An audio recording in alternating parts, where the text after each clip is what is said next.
Hello po sa puso ko, magandang araw po sa inyong lahat. Ako po si Lorena, 39 taong gulang. 20 taon na akong kasal kay Aris.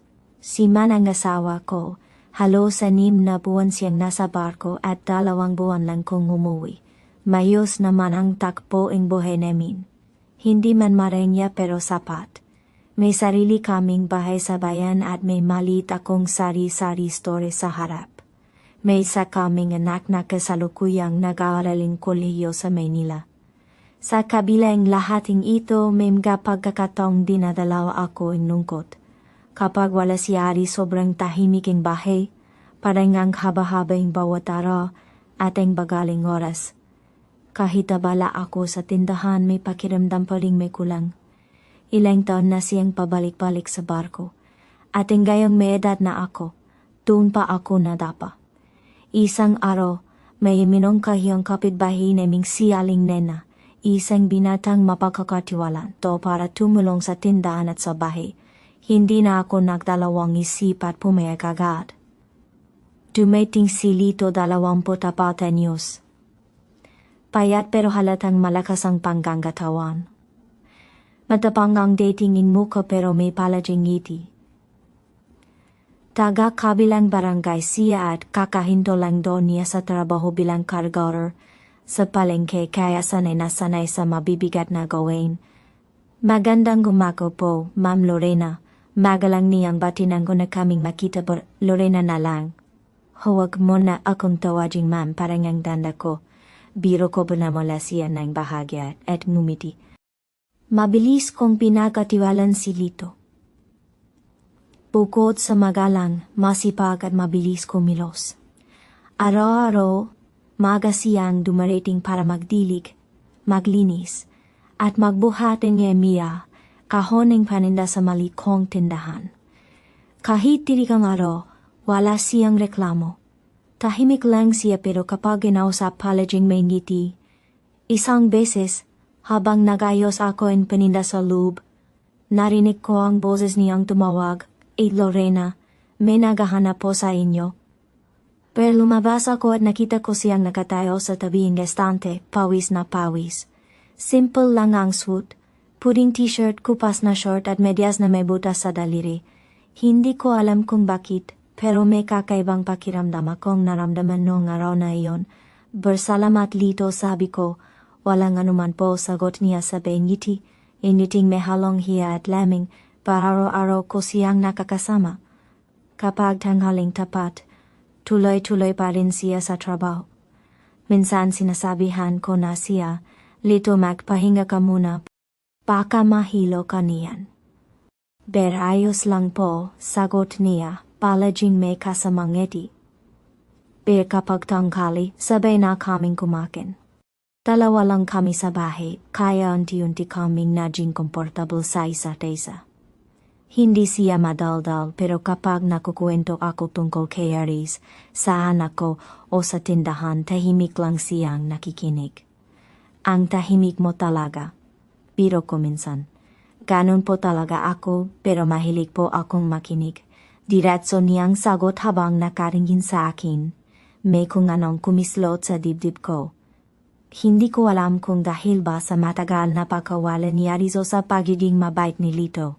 Simula noon, tila mas naging magan ang dati tahimik kong namiya araw. Isang hapon na umulan ng mahina. Nasa luba ko ang tindahan at si Lito naman ay nasa labas. Pumasok ka muna rito, mababasa ka, sabi ko. Kumuha ako ang maliit na tuwalya at inabot sa kanya. Magpunas ka muna. Salamat po, Lorena, sabi niya habang pinupunasan ang buhok. Namoy ko ang pawis niya, simple lang, pero iyon ang nagdulot ng kakaibang init sa akin. Tahimik kaming dalawa habang rinig ang pataking ulan. Ramdam ko ang lamiging hangin, pero mas ramdam ko ang bigat ng bawat segundo. Parang bumagal ang paligid, ang dati simpleng tulong lang niya ay naging bagay na inabangan ko tuwing umaga. Alam ko mas bata siya at may malaking agwat ang edad namin. May asawa ako, may anak. Alam kong mali kung hayang lumalim ang nararamdaman ko. Pero paano kung kusa itong dumaring? Memra gabing nakahiga ako at naisip siya. Napansin kong hindi na ako ganun kasabik tuwing tumatawag si Aris mula sa barko. Dati nanginginig pa ang kamay ko sa tuwa. Ngayon parang karaniwan na lang. Okay ka lang ba diyan, Len? Tanong ni Aris. Una man busy lang sa tindahan, palusot ko permis na miss na kita. Pero sagot ko, pero sa isip ko ang ngiti nilito ang nanginjibabo. Minsan habang binubuhat niya ang kahoneng soft drinks nahuli ko ang sarili kong nakatitig sa kanya. Nakakahiya man aminin, pero napapakagat ako ang labis sa tuwing napapatingin ako. Paglipas ang Jemjaharo, naging natural na sa amin ang makwentuhan. Isang beses tinanong ko siya, Lito, may girlfriend ka ba? Habang naguhugas akong pinakinan babala pa po. Hindi naman po ako nagmamadali. Sagot niya sabay kamot sa ulo. Saka sa itsura ko, baka wala ring magseryoso. Naku. Bakit mo naman nasabi yan? Natawa kong sagot. Sabay kaming tumawa, pero sa loob-loob ko alam kong imposibleng walang makagusto sa kanya dahil nandito ako. Simula noon, hindi ko na makakaila ang kakaibang nararamdaman ko para kay Lito. Hindi ko man masabi ng malinaw, ramdam kong unti-unti itong lumalalim. Hindi ko alam kung saan ito hantong. Ang sigurado lang sa bawat araw na kasama ko siya, may bahaging sarili kong matagal nang uhawa sa atensyon ng anting nag-jising. Dabarnaging bahagi ng araw ko ang presensya ni Lito. Pag-jising ko, alam kong ilang minuto lang ay darating na siya. Magbubuharin paninda at magwawalising bakuran. Kung dati simpleng tingin lang, ingari may kuryenteng hindi ko may paliwanag. Madalas ko siyang makitang nakaupo sa tapat ng tindahan matapos ang trabaho, palisan pero nakangiti. Doon nagsisimula ang MJU sa naming untay-unting nagiging mas personal. Isang hapon habang inayos ko ang kapaninda, lumapit siya. T-shirt at short lang ang suot, sabi ni Marvin, pawis pa mula sa habang pagbubuhating nilalapitan niyang ako yakahon. para halikan sa pisngi. Ramdam ko ang lamig Isang ng mabilis hangin, at mekanikal pero na mas halik. ramdam ko ang Iyong init tipong ng dahil katawan nakasanayan niya na sa lamang. likuran ko. Nag-iinuman Yan lang mo na kami lang ni Kuya. ilagay yung soft Na-miss drinks. namin ang isa't Sabi isa. ko per opo, Dagdag niya, ate, sagot "Ganun ba? niya sa belapit. Mukhang nag-e-enjoy nga Nang kayo. magabat Rinig kaming na rinig bote, ang tawanan napikit niyo ang sa braso labas." namin. Sagot ko, Napahinto ako habang saglit, pilit na parang mas nagpapakatatag. lumapit pa siya. Doon ko muling Hindi nahuli bastos ang pero tingin may ni ibig Kuya sabihin. Albert.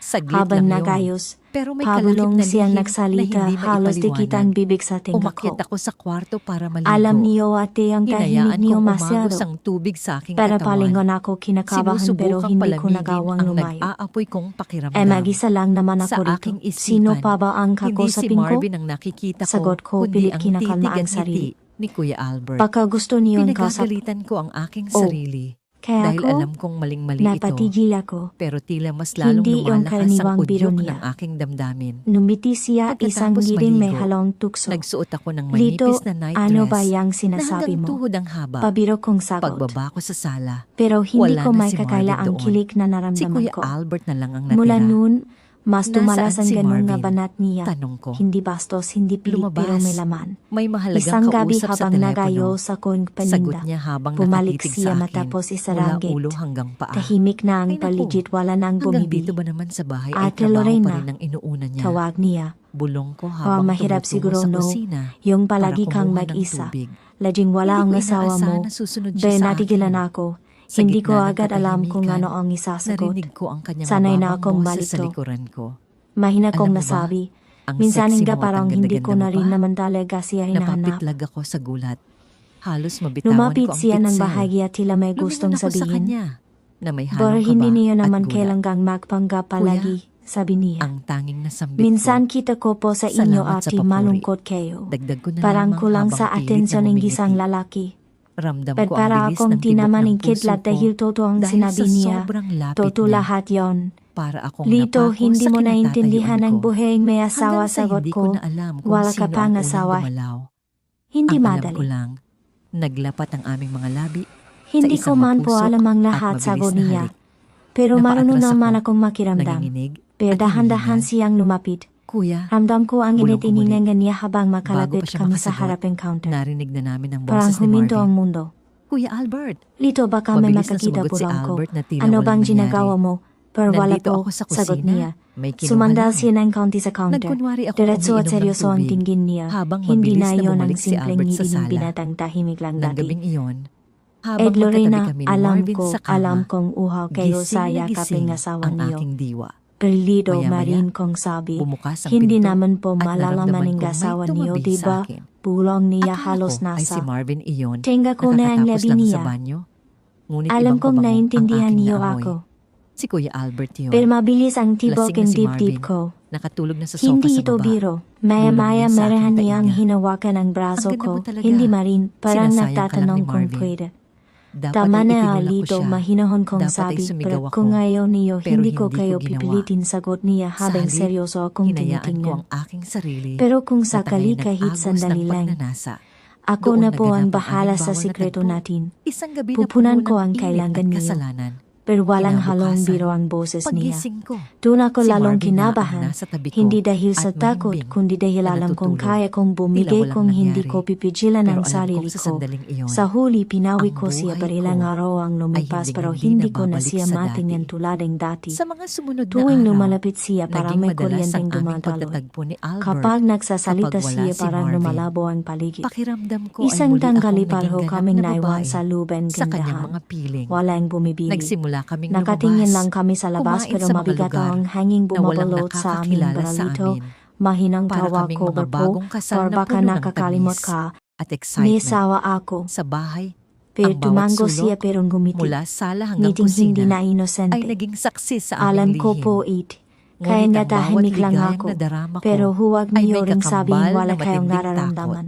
Alam ko Hanggang sa meron. dumating ang araw na Pero nahirapan kinatatakutan akong ko. huminga noon. Tama Akala siya, namin hindi ay ko nasa malayo si itatanggi. Marvin Sa para katahimik sa ang isang iyon, project. naramdaman ko ang Ngunit kami niyang bigla siyang dahan-dahang umuwi lumapit sa kamay nang ko sa walang ibabaw pasabi. encounter. At Nadatnan sa niya kaming sandaling dalawa ni iyon, Albert hindi sa na loob ako ng aming umatras. kwarto. Walang Sa halik, gitna ng isang walang tagpong, biglang kilos, hindi na kami ni pero Marvin sapat ang lapiting nang MJ maayos. katawan namin At para inamin kong maramdaman ang hindi ko na siya panginginig mahal. ko. Hindi ko lang alam dahil kay kung pag-ibig Albert, ba ito kundi simpleng dahil gutom matagal sa na atensyon. patawad. Pero At ang totoo nangakong may hindi bahaging na ako sarili muling kong iiwan. matagal nang natutulog. Ngayon, Miss Love, At in gayon ay binuo ginising namin ng ang aming binataan. sariling pamilya. Chisilito Alam do kong Beris ang marami ang Sabado huhusga noon. sa amin dahil Tahimik sa ang aming paligid. nakaraan. Ngunit Mula sa pang unang langgit at pagkakataon, halos walang bumibili. pinili ko ang aking Nakaupo ako sa sariling likod ng kaligayahan. counter. Wala akong Pinagmamasdan ng pinagsisihan patakin ulan. sa Si aking Lito naging naman ay desisyon. abala sa pagayos ng Dahil gemjakahon. ngayon ay ramdam ko na Kahit ang palamig ang tunay na panahon, pagmamahal pawis pa rin at siya. kapayapaan. Napansin kong mas salamat madalas po na siyang sa lumalapit pagtanggap na mas sa aking sinasadya ng kwento. gayon. God bless Walang po masyadong sa bumibiling inyong gayon, lahat. sabi ko habang pinipindol ang calculator. Masarap kasing matulog kapag ganito ang panahon ate, sagot niya. Para napangiti ako. Sana nga pwedeng matulog na lang.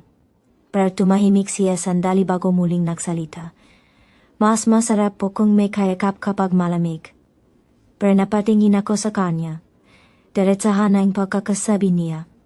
Ang dating tahimik na binatan ngayon ay nakatitik sa akin na parang matagal nang may gustong aminin.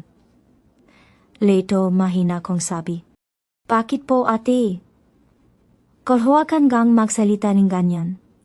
Baka may makarinig. Ano ang isipin nila wala naman pang tao? Sagot niya habang dahan-dahang lumalapit. Tayo lang ho.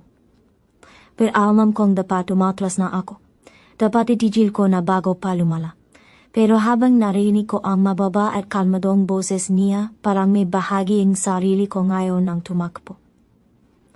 Lumapit siya sa gilid ng counter kung saan ako nakaupo. Pataking ulan at mahinang nikoting bentilaro lang ang maririnig. Bakit mo ako tinitingnan ng ganyan? Tanong ko pero wala po. Sagot niya sabing ngiti. Maganda lang po kasi kayo, palalo akong lumambot. Hindi ko alam kung dahil matagal nang wala si Ari sa tabi ko dahil kay Lito mismo. Pilito umupo ka riyan, huwag kang masyadong lumapit. Sabi ko pero imbes na sumunod, umupo siya sa upong katabi ng counter. Halos makikita ang tuhod namin.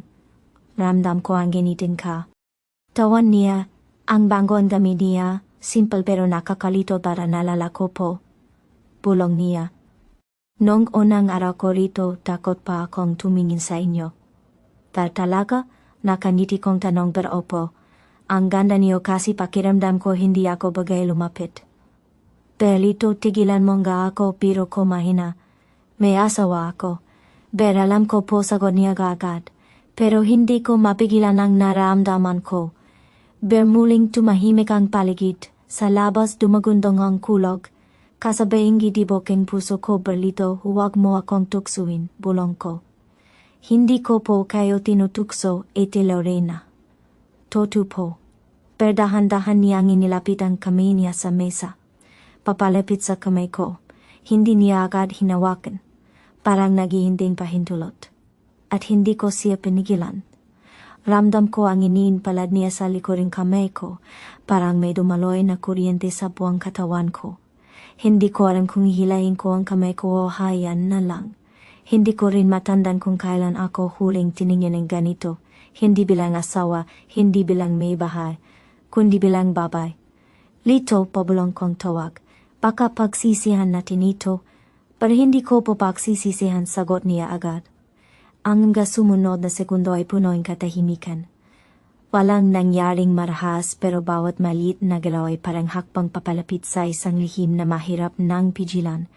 Tumayo siya at umikot sa counter, papalapit sa akin. Hindi ako gumalaw, hindi ako umalis. Parang gusto ko siyang pigilan pero mas malakas ang tibok ng dibdib ko kaysa sa tinigin konsensya. Tumayo siya sa harap ko, halos magkadikit na kami. Hindi niya agad ako hinawakan, pero malinasam gamate niya na pareho naming alam kung saan patutungo ang gabing iyon. Ate B, ulong niya, kung gayon niyo po laleo ako.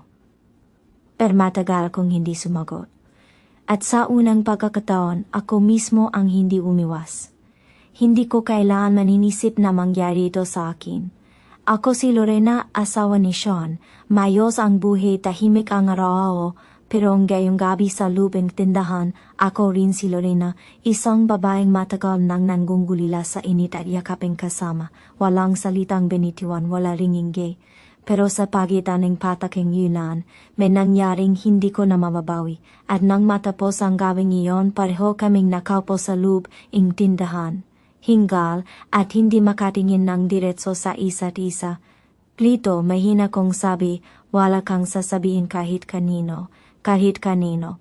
Bear hindi po, sagot niya ng seryoso. Hindi ko kayo ipapahamak, ate. Bear, ramdam ko pa rin ang bigat ang ginawa namin. Alam kong mali ito, pero may bahaging puso ko na ayaw bitawan ang sandaling iyon. Pero kinabukasan, dumating si Lito gaya ng dati. Nagwalis, nagbuhateng yemgya kahon. Nagayos ang paninda na kangiti, parang walang nagbago. Pero alam naming pareho ang toto. Sa bawat sulyap, bawat inggiti, bawat tawanan, may lihim na kaming dala berlumipas pa ang araw. Nakaupo si Lito sa bangkong kahoy sa tabi ng counter. Nakayuko, nilalaro ang takipin boten soft drinks. Wala na ang pilit niyang ngiti. Tahimik siya, parang may hinihinte. Anong nangyari sa'yo? Bakit ang tahimik mo? Tanong ko habang inayos ang amyan noodles sa gilid. Pero wala po, sagot niya, hindi pa rin tumitingin. Inisip ko lang, uwi na pala ang asawa mo. Parang may tumama sa dibdib ko, alam kong uwi na si Ari. Dapat masaya ako, pero habang papalapit ang araw na yon, mas bumibigat ang pakiramdam ko. Lito, mahinahon kong sabi, simula bukas, baka hindi ka na pwedeng madalas dito. Pero tumingin siya sa akin, diretso at seryoso. Parang batang biglang naiwan. Alam ko po, may hangganan naman talaga. Pero sa mga sumunod na araw, amdam ko ang pag-iwas ko sa kanya. Kapag tanggali siya dumarating, abala ako sa kusina. Kapag gabi, hindi na ako tumatambay sa counter. Ayokong madagdagan pa ang bigat sa dibdib ko. Pero kahit umiwas ako, hindi siya umalis. Nandun lang siya, naghihintay. Isang gabi bago ang kagawin ni Hari, nadarnan ko siyang nagayos pa rin ng gakahon kahit tapos na ang trabaho. Perlito, uyan na. Gabi na, sabi ko habang pinupunasan ang counter. Ayoko pang umalis, sagot niya halos pabilang. Bakit? Baka bukas, hindi na ganito, pero hindi ako nakasagot. Totu siya. Bukas wala na ang ganito, ang paglapit ang ating may tinatago, dabi dahan-dahan siyang lumapit sa counter. Ramdam ko ang bawat hakbang niya. Kasabaying mabilis na kaboging dibdib ko perlito, mahina kong tawag, Ate Putolia, kung ito na ang huling gabi, ayaw kong matapos na parang walang nangyari. Pero hindi ko alam ang isasagot. May bahagi sa akin na hindi kayang magsabing umalis na siya. Tumigil siya sa harap ng counter, halos isang dangkal na lang ang pagitan namin. Walang salita pero malinaw ang sinasabi ng mata niya. Ayaw niyang bitawan ang sandaling ito. Bakit hindi ka na lang lumayo lito? Mahina kong tanong, but dahil ayoko diritsong sagot niya. Ayaw kong umalis na parang wala akong naramdaman. Naging importante kayo sa akin, ate. Pero dahan-dahan niyang inilapit ang kamay niya sa mesa malapit sa kamay ko. Hindi niya ako hinawakan agad. Parang muling humihinging paintulot. Hindi ko siyati. Aboy. Alam kong mali ito. Alam din niya, pero hindi ako makatingin. Ramdam ko ang init, ang katawan niya kahit hindi kami magkadikit. Sa lahating gabing magasama kami, ito ang pinakamatindi, hindi dahil sa kilos, kundi dahil alam naming ito na ang wakas. Tumayo siya at umikot sa counter. Parang bawat hakbang ay nagsasabing huli na ito. Huminto siya sa harap ko. Diretso ang tingin. Hindi ko na ibinaba ang akin. Sa unang pagkakataon, hindi ko inisip ang bukas, hindi siyari, hindi ang kahihinatan. Ang nasa isip ko lang ngayong gabing ito, ang huling gabing magkasama kami ni Lito Brate. Bulong niya. Lito, mahina kong sagot aba mabagal ang bawat paglapit namin. Walang pagmamadali, parang ninanam namang natitirang sandali, parang bawat galaw ay isang tahimik na pamamalam. Pagkatapos ang gabing iyon, wala nang kailangang sabihin. Pareho, naming alam na tapos na, Lito basa kong boses. Ipanggako mong wala kang pagsasabihan. Huwag kayong mag-alala, sagot niya, hindi ko kayo ipapahamak. Pero tumango ako. Pinilit kong pigilan ang luha, hindi dahil sa pagsisisi, kundi dahil alam kong hindi ko na ito maring gulitin. Sa sarili ko, alam kong naging mahalaga si Lito sa akin barkinabukasan maaga siyang dumating. Tahimik kaming nag-ayos ang paninda. Wala nang biro, wala nang lambingan. Tanging bigat ang katotohanan sa pagitan namin, dar nang dumating si Ari, masaya ang lahat. Tuwang-tuwa ang anak ko. Masigla ang paligid. Nakangiti ako pero sa likod ng ngiti niyon ay may lihim na ako lang ang may alam. Makalipas ang ilang araw nagpalam si Lito. At sa amya sumunod na linggo, hindi ko na siya nakita sa tindahan. May nagsabing nagpunta raw siya sa Maynila para magtrabaho. Hindi ko alam kung utuwa ba ako malulungkot? Marahil pareho. Minsan, kapag tahimik na ang gabi at mag-isa na lang ako sa tindahan, may bahaging isip ko na bumabalik pa rin sa kanya. Nakikita ko siyang nakaupo sa counter, nilalarong takiping soft drinks, tahimik na nakangiti sa akin. Hindi ko alam kung bagibig ba yun o isang lihim lang na namagitan sa 2 taong parehong may hinahanap. Pero ang gagawin niyon lalo na ang huli, gabing hindi ko kailanman makakalimutan. Hindi ko kailangan ng larawan para maalala. Sa tuwing mag-isa ako sa tindahan, ang katahimikan ng gabi ang nagpapahala sa akin kay Lito.